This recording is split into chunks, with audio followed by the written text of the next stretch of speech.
तक तोड़ेंगे नहीं, तब तक छोड़ेंगे नहीं। जी हाँ दोस्तों, ये विचार थे हमारे ही, जिसने कि आज पूरा इतिहास रच दिया है। वो थे दशरथ मांझी। जी हाँ, कल्पना करो कि आपके सामने एक पहाड़ है 300 फीट ऊंचा और लंबा। क्या तुम उसे तोड़ सकते हो? लेकिन इतिहास में ऐसा हुआ है और जरूर होना चाहिए। तो वो कौन थे? तो चलिए जानते हैं। आज मैं उस संघर्ष की ओर आपको लेकर चलने वाला हूं। तो वह थे दशरथ मांझी, जिन्होंने सिर्फ उस पहाड़ में उनकी पत्नी को उनसे छीन लिया और उनकी पत्नी को उनसे छीनने के बाद उस लड़के ने ना तो वो रोया और ना उसने कुछ कहा, सीधे छेनी और हथौड़ा उठाया और उस पहाड़ के सामने खड़ा हो गया और कहने लगा, आजा देखते हैं कि तुझ में कितना दम है और मुझ में कितना दम है।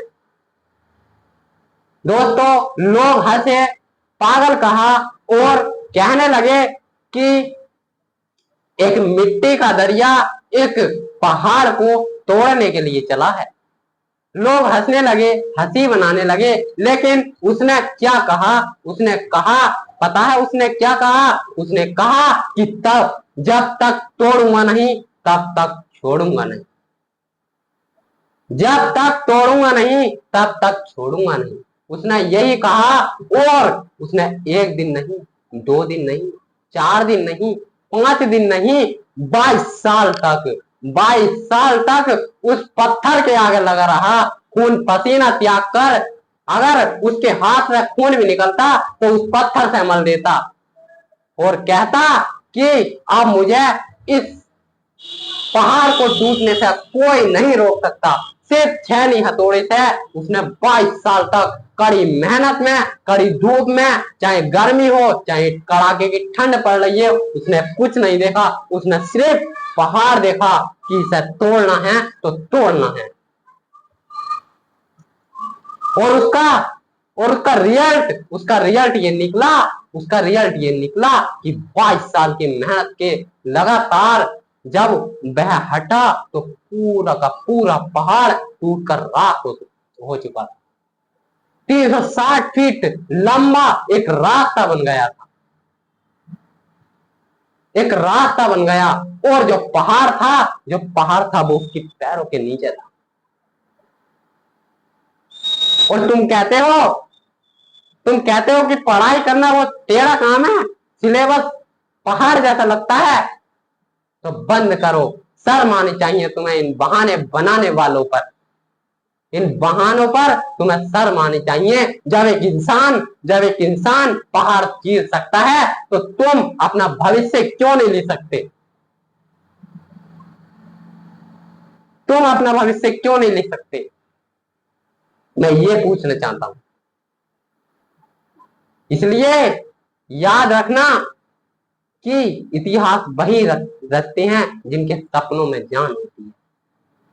उसके अंदर पागल था, वो पागल था, लोगों ने उसे पागल कहा, लेकिन उसके अंदर एक जुनून था कि इसको चीर कर ये होश लूंगा, चाहे कुछ भी हो जाए। और उसने वो काम करके दिखाया। तो दोस्तों, अगर कभी भी मोटिवेशन की जरूरत पड़े तो इस वीडियो को आकर देख लेना। जब एक इंसान पहाड़ तोड़ सकता है तो तुम कुछ भी कर सकते हो। जब एक इंसान 360 फीट लंबा पहाड़ तोड़ सकता है तो तुम्हें तो पहाड़ भी नहीं तोड़ना, तुम्हें तो सिर्फ पढ़ना है बैठकर। उसके जमाने में न इंटरनेट, ना बिजली, ना कोई सपोर्ट, उसने सिर्फ छेनी हथौड़े से पहाड़ तोड़ दिया और तुमसे पढ़ाई नहीं होती। तुमको किताबों से डर लगता है। याद रखना कि पढ़ाई जीवन में सबसे जरूरी, पढ़ाई वो हथियार है जिससे हर काम आसान हो जाता है। जल्द मिलूंगा, फिर मिलूंगा, तब तक के लिए जय हिंद, जय भारत।